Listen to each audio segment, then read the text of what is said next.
welcome to the Tolleson-Mack podcast, Lazy E Arena, the rope horse Futurity. We got Miles Baker on, man. What's up, guys? Thank y'all for having me. Thanks for stopping by. I always want to hang out with you guys. Yeah, it's cool. Kick it with us. I mean, it's fine.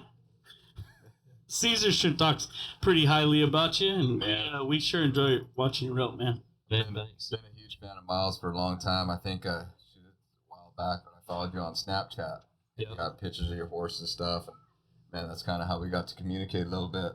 There was a rumor out there that Trevor had this guy that was helping him with these head horses, keeping them sharp, keeping them working, keeping them tuned up.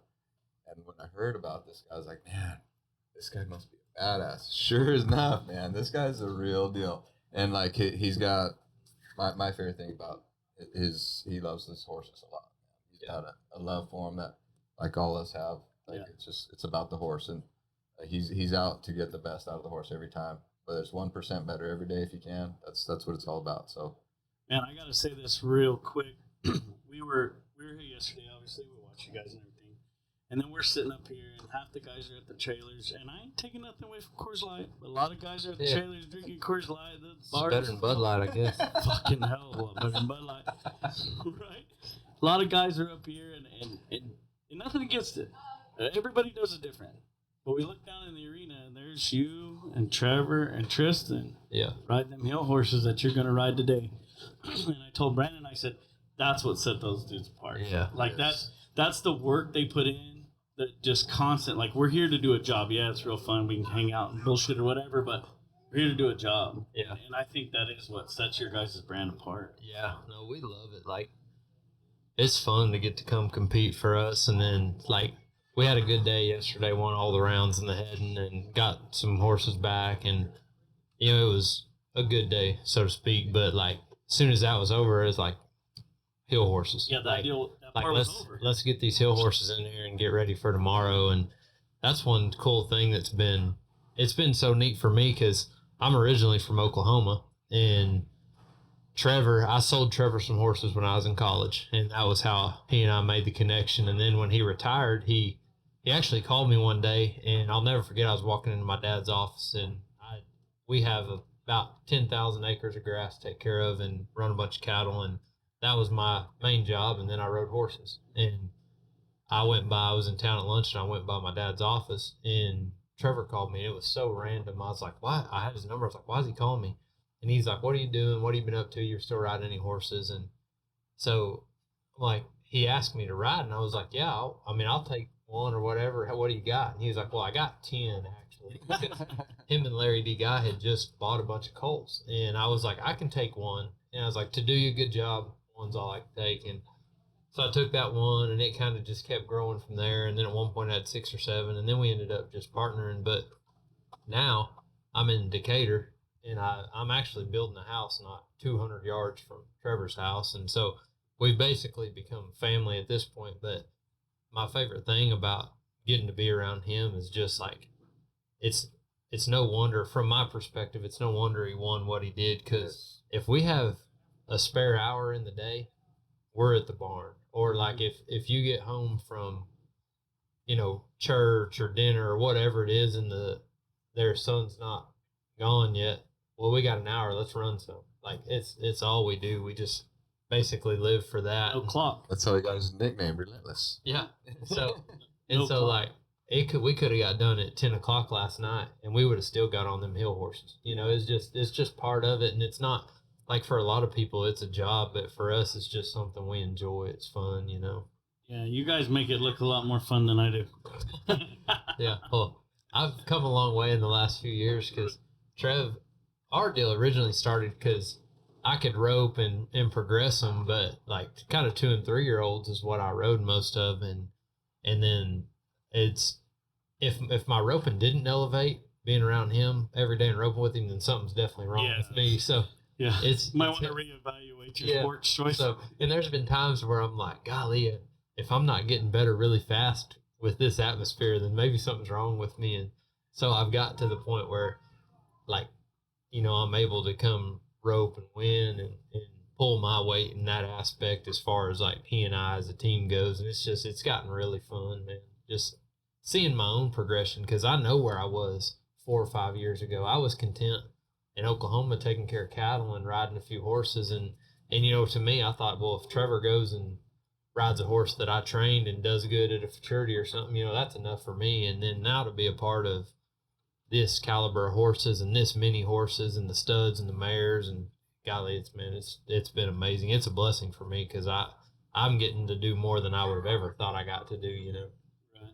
We had Larry on a while back, and I mean, she dang sure is cool, man. Told some cool stories and everything, and all the championships she's won and all the stuff she's done to really set Breakaway up, you know, to be the next thing. The coolest thing she ever told me she did is, man, that Trevor calls me too much. Like he calls, I just curb him. I'm gonna call him back. Well, And if I you're was around like, Trevor enough, you'll definitely curb him sometimes. dude, I was like, you curbed him like when Trevor Brazil called you, like you just he'll call back. Trust me. Well, that was everybody when he asked me. He was like, "Well, we got like 10," and I was like, "I can ride one." They're like, "Why didn't you send everything else home?" And I think in my mind, like one, I was committed to other people at the time, and I Which wasn't gonna let that's a them lot down. of respect, right? That's just something about you. Well, I think for him, he was like, man, he's taking care of business. Like he has obligations, and the way Trevor's mind's wired is like he knows that when the tables turn and we get down this road, it's like, well,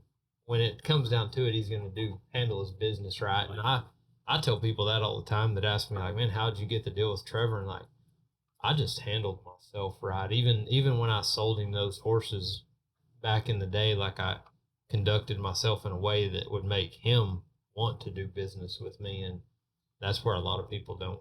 Well, like I said, I mean, it's respect, right? And Brandon, that's not on here right now, but he always says game recognizes game, right? So when he calls and says, I got 10, he knows you're riding somebody else's horses. And he's going to learn a lot probably about your character by you saying, I can take one. Yeah. And you know, if I rode that one as much as I would have probably rode the other 10 because I was like, I got one shot. Just one shot right here, baby. Yeah. Here we go. Yeah. So, I mean, that's cool, dude. Just to get to work with a guy like that, like you do. And, you know, in your own right, we watched you yesterday. And I mean, I follow him on Snapchat. This guy don't have a clock. He'll be out there 4 o'clock in the morning, before 4 o'clock in the afternoon. Like he'll be out doing stuff, and then Snapchat will be 3 o'clock in the morning. Yeah, I don't know if he sleeps, man. He's out there, and I think that's why Trevor likes him around because he sleeps a lot. You're just relentless as him. You're hardcore, man. It's hardcore. When you sleep as much as Trevor does, you got to partner with somebody that don't sleep a lot. Well, apparently, like it's a common thing, right? Because at Dakota's house, they don't serve lunch. Yeah, right? That's what Caesar said. Everybody just works over there. Yeah, breakfast and dinner's all you're getting. I believe that.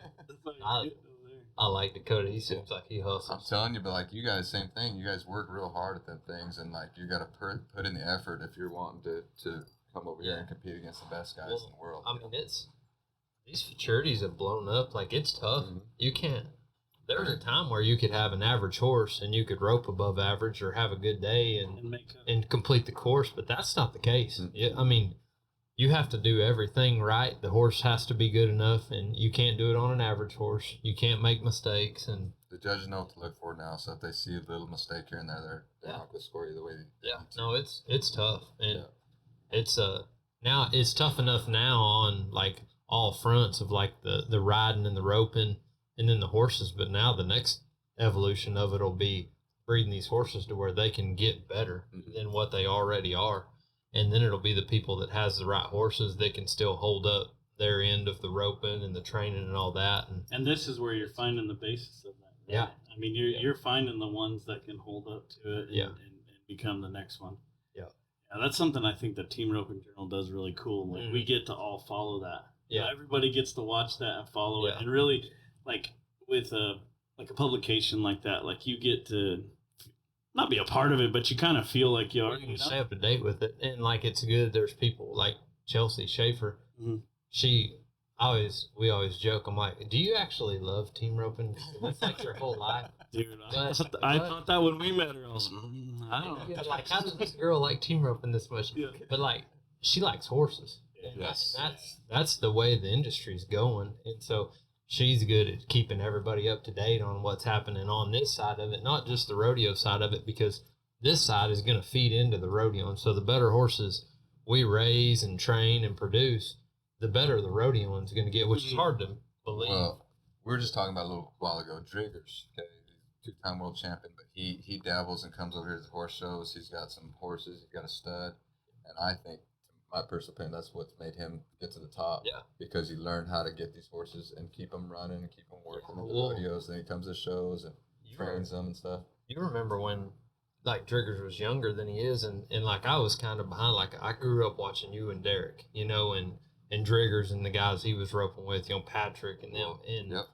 And he evolved when he could always rope good. He could always reach, but his evolution come when he got to riding his horses good. Yes, sir. Because his horses would quit him about halfway through the year. He can ride a horse as good as anybody now. And when you rope that good, it's like, how do you not dominate? Right. And so now I think that the next generation, they're figuring that out. They're watching, learning. Yeah. So like next 10 years with the horses and the competitors, it's going to be so tough. I'm curious to see what the game's going to be like. Yeah, well, like your rope's only 31 or 2 feet. You know, you can only use so much of it. Like at some point when all these guys use their ropes that good and they're that sharp with their rope, there's going to have to be an X factor that changes it to make guys that can dominate, like, you know, Trevor has, and then Drigger's been dominating, and like the guys are going to need horsepower to be able to do that, because like, think about how many people rope good now compared to 15 years ago.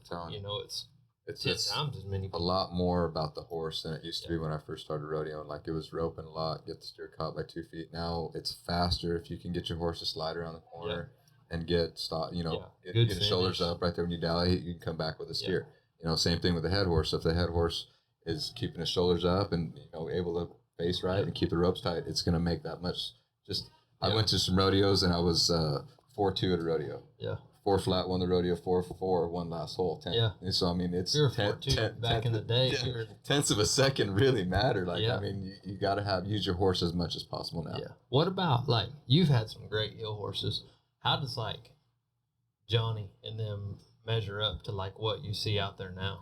Man, I miss that Johnny Ringo. I didn't know really what I had at the time when I got him. He was such I call it an ass dragger. He just slide everywhere. Like, he was just on his hind all the time. Just crawled everywhere. Yes, and he could paddle up with his front end and stuff. And like I said, I try to teach that into horsing. It's very, very hard to teach that, and then to be able to be strong to the horn at the same time. You know what I mean? It's like it's the horses that we're breeding now.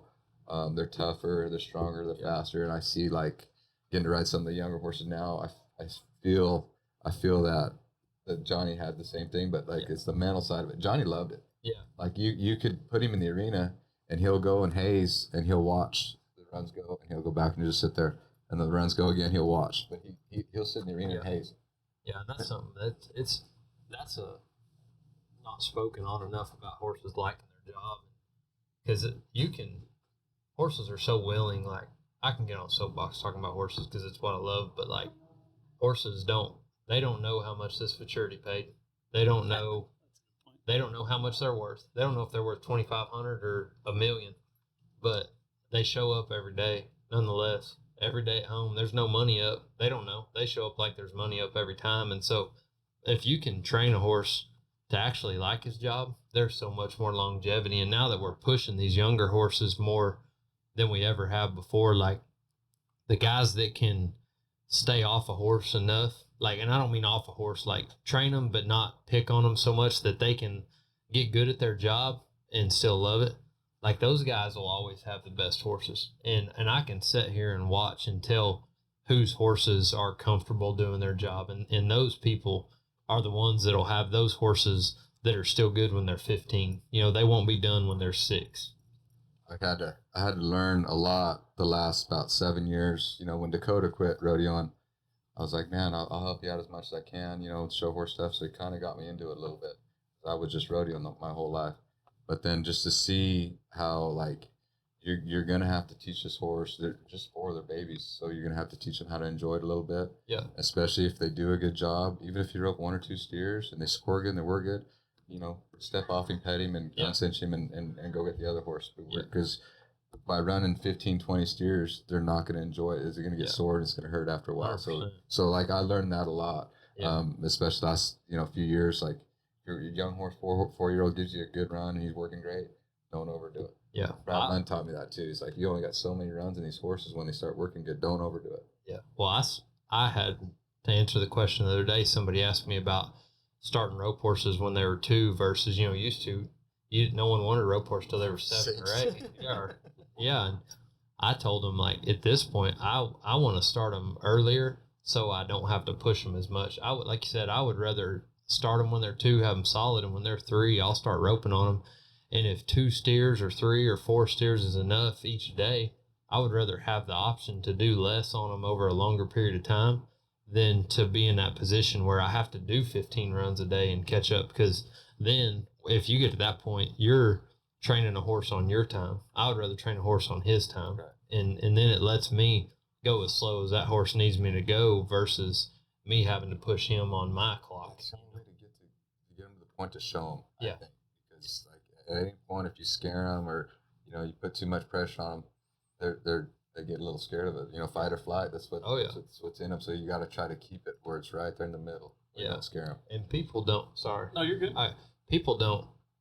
They complain about the price of horses, but they don't know what it takes to train a good horse. Do. Yeah, we talk about that all the time. Yeah. I'm like, get up at 2:30 or 3 in the morning and go out there and train them until it's 2 in the afternoon and it's 115. Like, and in those days where like there's no progress to be made because you just sit there and you score and you track stuff to the end, like those people, and you do it for a year, and it takes a long time to train great horses, but like people have no respect for that, so they want to complain about a $75,000 or $100,000 horse. And I literally told somebody last week, they were like, how do I get out of having to go buy that $75,000 horse? And I said, well, here you go.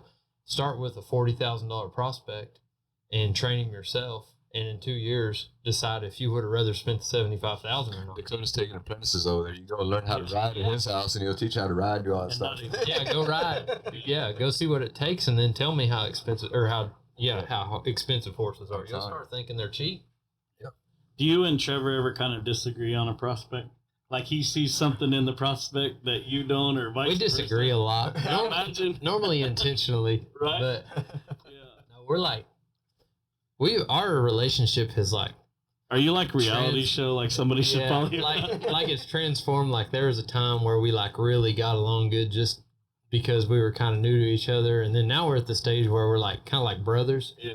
And you may not even need to fight, but you fight just because you can, just to prove each other wrong. Yeah. He'll say that's me and Brandon on trips. Yeah, he'll say it. He's like, I don't like this horse, but I'm going to like him anyway because just since I don't like him, you'll ride him twice as much to make him good just to prove me wrong. And I'm like, you're exactly right, because he's told me to give up on horses, and when he does, I'll try even harder to make sure they get good. I've always wondered that watching you guys, like, man, I bet you they do that, just screw with each other like that. Like, this horse ain't no good. Trevor don't like you unless he messes with you a little bit. Oh, you know what I mean? Yeah. If he teases you and stuff, he kind of If he's not giving you hell, then he probably don't like you a lot. That's what I mean. That's right. Yeah. How about any other sports? You like other sports? Yeah, I grew up. I actually didn't rope a whole lot when I was young. I played football and basketball and baseball and Oklahoma, you said, right? Yeah. I'm from about 2 hours southwest of here.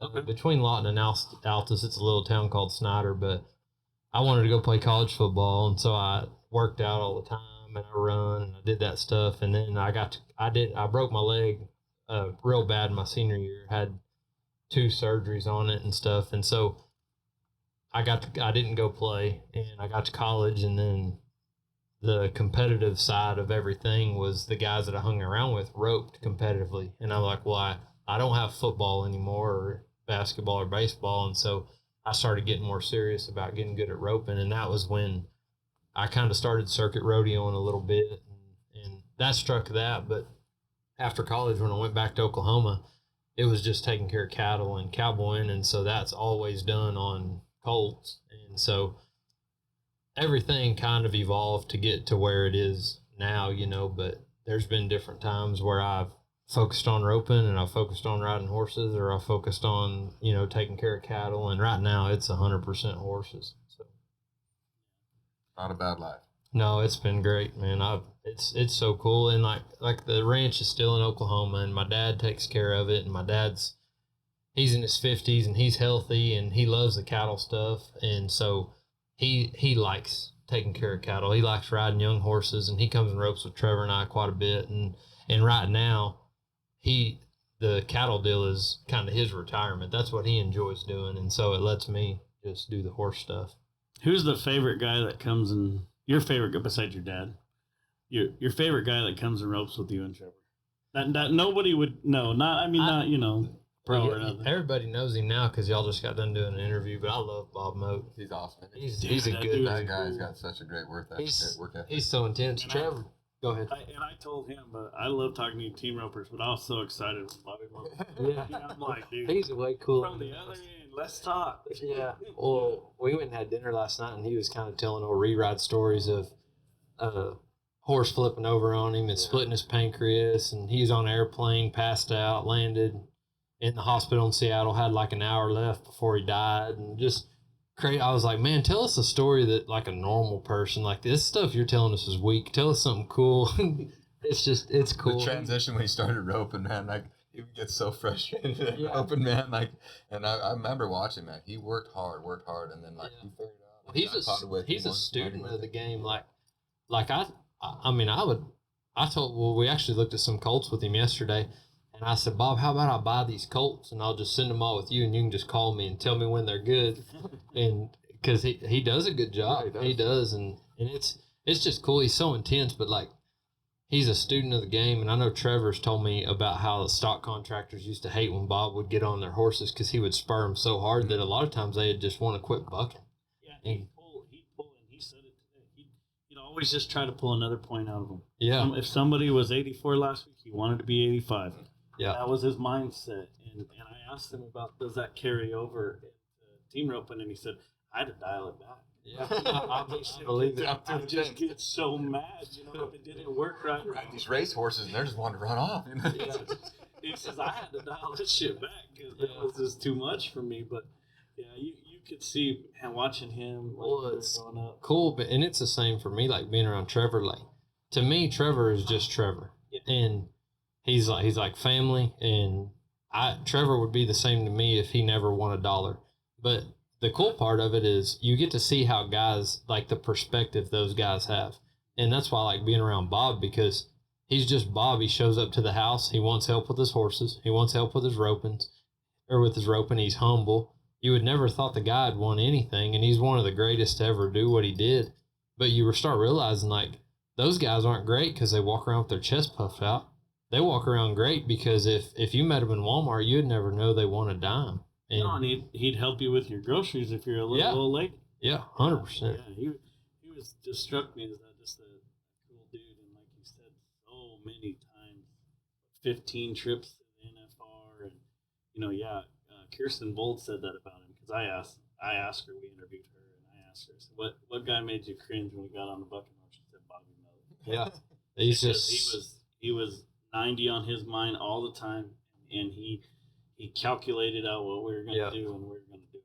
Yeah, and a lot, like, there's people come to Trevor's all the time, and, like, it's neat because I get to watch. I always know what's going on in the rodeo world because all those guys send Trevor videos like, hey, what's my horse doing, or what do you think I need to do, or what do you think about this? And I'm with Trevor 24/7, so I get to watch some videos and stuff, and it's pretty neat getting to, like, resonate with winners where, like, people are always surrounding themselves with winners and wanting to know what winners think. And when you're around that atmosphere, it has to be contagious, and you have to let it be, because if you want to elevate and get to the next level, those are the kind of people you want to hang around with. And just, that's why I like Bob so much. He comes to learn, and it's just pretty cool. And to see, like, the product that he's putting out at the end, like, he's training good horses. They're good head horses. And so it's cool to see him succeed in that. And that season in his life is gone, but now he's succeeding at this. And you just see people that, there's a lot of people that they had their one deal they were good at, but then they're done, and you see people, you want to see people evolve and keep getting better. And that's the kind of guy Bob is. I really believe that, especially after talking to him. I don't think he ain't got no quit in it. No. I think if he was to figure out something, trash man or something, he'd figure it out. Like, he'd be the best at it too. That's a guy you drop anywhere in the world, and it don't take him long to figure something out. Or if you get in a bar fight, you're like, That's one I want. That guy's gonna outlast him, I promise. Yeah. Yeah, you probably want that guy on your side if there's a bar fight going down for He's sure. so awesome, man. for sure. So if you weren't roping, what would you be doing? Man. I mean, just ranching, taking care of cattle and stuff. It's just because it's really the only thing I know.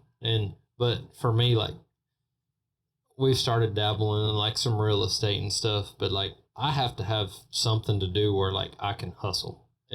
I don't need a 8 to 5 where I've got a glass ceiling on top of my head. Like, I need something to drive. I need to be able to drive myself. I need to want a reason to get up early and to stay late. And so like I said, we've started doing some real estate stuff, and I could just, if I wasn't roping or something, I would probably do that, because that's one thing where if you hustle more, you can get more out of it, you know. And I like doing things that drive me to, that don't put a ceiling on my head, you know. And that's why I like the horse stuff. Trev's always wanted to dial me back because I'll just want to ride more and ride more and ride more. And he's like, hey, let's just make sure we keep the amount that we can do great on. Let's not spread ourselves too thin. And so he's been so good for me in so many areas. And then the work ethic, you know, that come from my dad. My dad he's a hustler. Well, how many acres did you guys do? We have about 5,000 acres of like family land, and then about 5,000 acres of lease land. So it's 10,000 acres and close to 1,000 head of cattle. And we have pairs right now. We have a feed yard, and we used to just run stockers when we didn't have quite as much grass as we do now. And then we had to deal with Transova Genetics for a long time, and that's who, you know, does all the embryo transfer and stuff on a bunch of the bucking bulls and the PBR and stuff. So there's probably some bulls in the PBR that were born on my place that I would get, like when they were born, I would straddle them and have Daisy take my picture. And I'm like, that way I can say I was the first one to ride this bull. I spurred him down. Yeah. I was the first one to spur that bull down. Yeah, basically. But so we did that for a while, but right now it's just pairs, and there's not many cattle in the feed yard and stuff. But my dad, he takes care of all that. We got a couple guys that work and help him, and I'll go back now and again. But my dad really, he loves the horse stuff so much that the more involved I'm in it, the better it is for him, because he likes to know what happened at the Futurity. He likes to know what horses we're buying or selling, and so it's fun. That's fun for him too, you know. If you could give a suggestion, a kind of a up and coming guy, a guy that's roping 8, 9, 10, somewhere there, like what would be your suggestion? You know, he's roping good and he kind of wants to go to the next. Get around the right people, and I think anybody that probably ropes good would agree with that, because for me, like, I didn't rope a lot when I was in high school, but the people I roped around, they roped because it was something to do while they drank beer. You know, like, they wasn't trying to get better. And so I never got better from the time. And I looking back, you know, I can analyze like where I was, but when I was 12, 13, 14, like, I had raw talent with a rope, but I never got better from probably 13 to 21 because I never put myself in the right crowd, you know.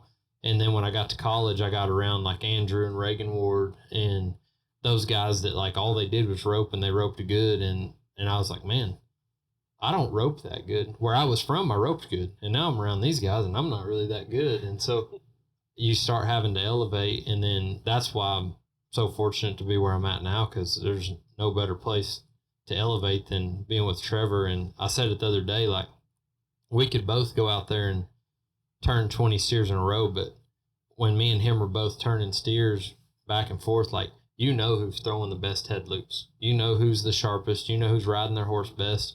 Same way with heeling. You know who's throwing the best loops. Like, it's not always about catching 2 feet. Sometimes it's about how much coverage you got, how much bottom strain you got, and like, you know who's doing the best. And so when you're around like that level of roping and stuff that like I'm around every day, it just pushes you constantly to get better. And that's what's changed the game for me. I asked Trevor that same question earlier when we interviewed him, and he said basically the exact same thing you did. Yep. If you're out there just making dust, you're not getting no better. If you're out there making dust and drinking beer, whatever, that's one thing. Have fun doing that. Yeah. But if you're trying to get better, that's not what's going to get you better. Yeah, no, You know what I mean? for sure. You can spend your whole life doing something and never get better at it. You got to be conscious about what you're doing and really be driven to get to the next level to actually get it done. Cool. All right, man. Well, we'll let you get out of here. Got a horse sale about ready to start. We're going to make sure you get something bought. Yeah. Give you plenty of time. I'm going to go to the open bar anyway. Yeah, that's where we're all headed. We'll head that way. But All right, buddy. thanks you, Miles, Thank y'all. Thanks, coming dude. on. Appreciate it. Thanks, bro.